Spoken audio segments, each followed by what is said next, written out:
दुर्गा सप्तशती 9वें अध्याय की कथा। नमस्कार भाइयों बहनों और मित्रों, जय माँ गायत्री। आप सभी का मेरे YouTube चैनल शुभकर माही अष्टो में स्वागत है। आज के इस वीडियो में सुनेंगे दुर्गा सप्तशती के 9वें अध्याय की कथा। नवरात्रि के दिनों में दुर्गा सप्तशती के पाठ को करना विशेष फल प्रदान करने वाला माना जाता है। जो लोग इस पाठ को करते हैं उनके जीवन के सभी मनोरथ पूर्ण होते हैं और जीवन के संकट दूर होते हैं। माना जाता है जो लोग नवरात्रि में इस पाठ को करते हैं या इस पाठ को सुनते हैं, माँ भगवती की कृपा से उनके जीवन के सभी मनोरथ पूर्ण हो जाते हैं। इसलिए इस पाठ को अगर आप ना कर सकें तो कम से कम इस पाठ को आपको अवश्य सुनना चाहिए। इससे भी संपूर्ण पाठ का फल प्राप्त होता है और माँ भगवती की कृपा आपके जीवन में हमेशा बनी रहती है। 9वें अध्याय में निशुंभ के वध का वर्णन किया गया है। राजा ने कहा कि हे ऋषिराज, आपने रक्तबीज के वध से संबंध रखने वाला वृत्तांत मुझे सुनाया है।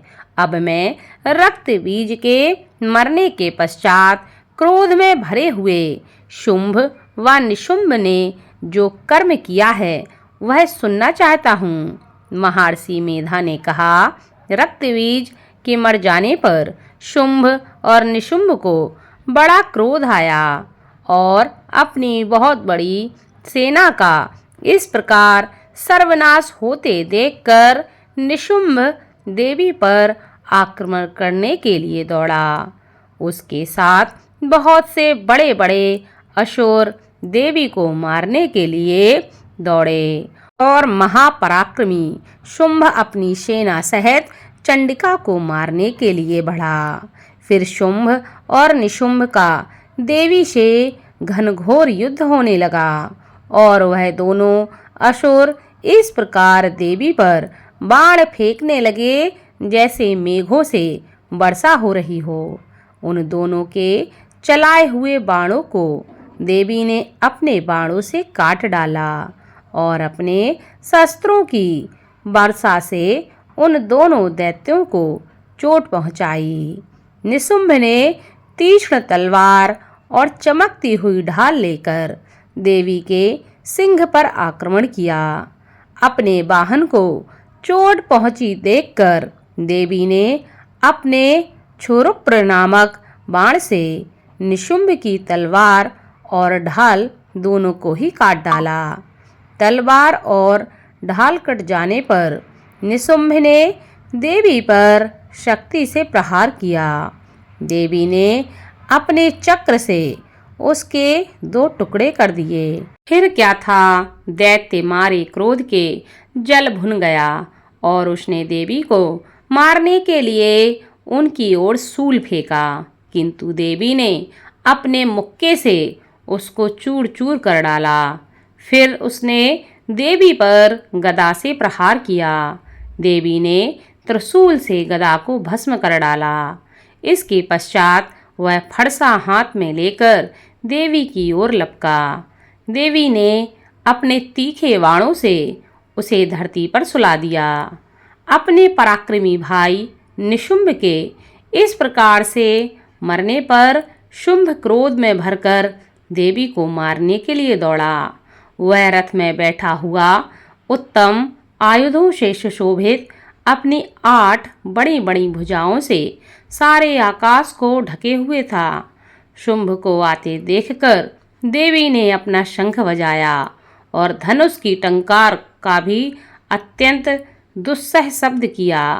साथ ही अपने घंटे के शब्द से, जो कि संपूर्ण दैत्य सेना के तेज को नष्ट करने वाला था, संपूर्ण दिशाओं में व्याप्त कर दिया। इसके पश्चात देवी के सिंह ने भी अपनी दहाड़ से, जैसे बड़े बड़े बलवानों का मद चूर चूर हो जाता है, आकाश, पृथ्वी और 10 दिशाओं को पूरित कर दिया। फिर आकाश में उछलकर काली ने अपने दांतों तथा हाथों को पृथ्वी पर पटका। उसके ऐसा करने से ऐसा शब्द हुआ जिससे कि उससे पहले कि सारे संसार के शब्द शांत हो गए हों।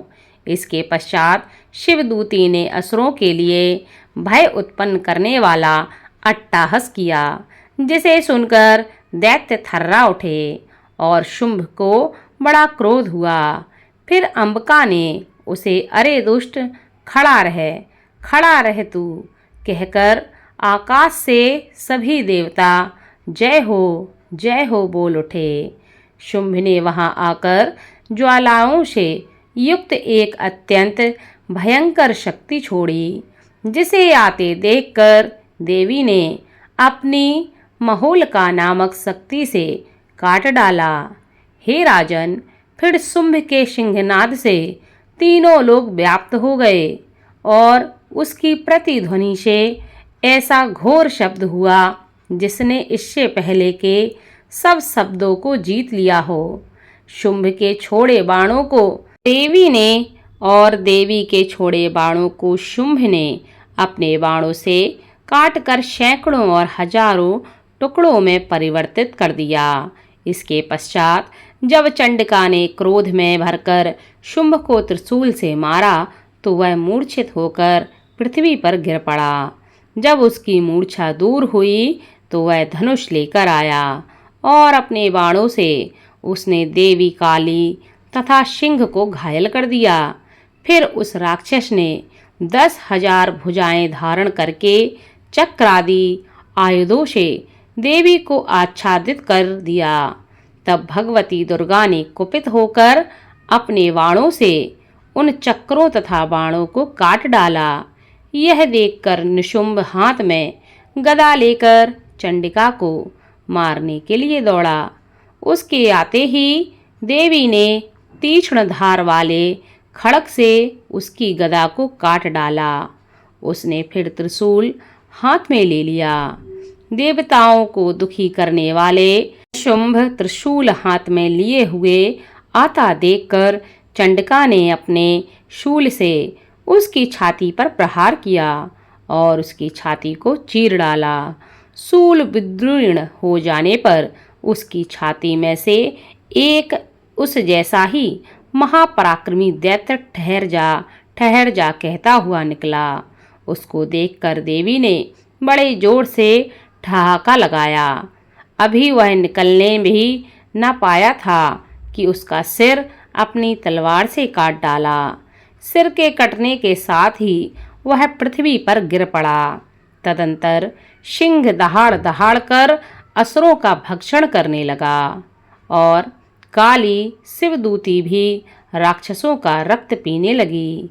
कौमारी की शक्ति से कितने ही महादैत्य नष्ट हो गए। ब्रह्मा जी के कमंडल के जल से कितने ही असुर समाप्त हो गए। कई दैत्य माहेश्वरी के त्रिशूल से विदीर्ण होकर पृथ्वी पर गिर पड़े और बाराही के प्रहारों से छिन्न भिन्न होकर धराशाही हो गए। वैष्णवी ने भी अपने चक्र से बड़े बड़े महापराक्रमियों का कचूमर निकालकर उन्हें यमलोक भेज दिया और ऐन्द्री से कितने ही महाबली राक्षस टुकड़े टुकड़े हो गए। कई दैत्य मारे गए, कई दैत्य भाग गए। कितने ही काली शिवदूती और सिंह ने भक्षण कर लिए। इसी के साथ दुर्गा सप्तशती के 9वें अध्याय की कथा संपन्न हुई। 10वें अध्याय की कथा आपको अगले अध्याय में सुनने को मिलेगी। धन्यवाद।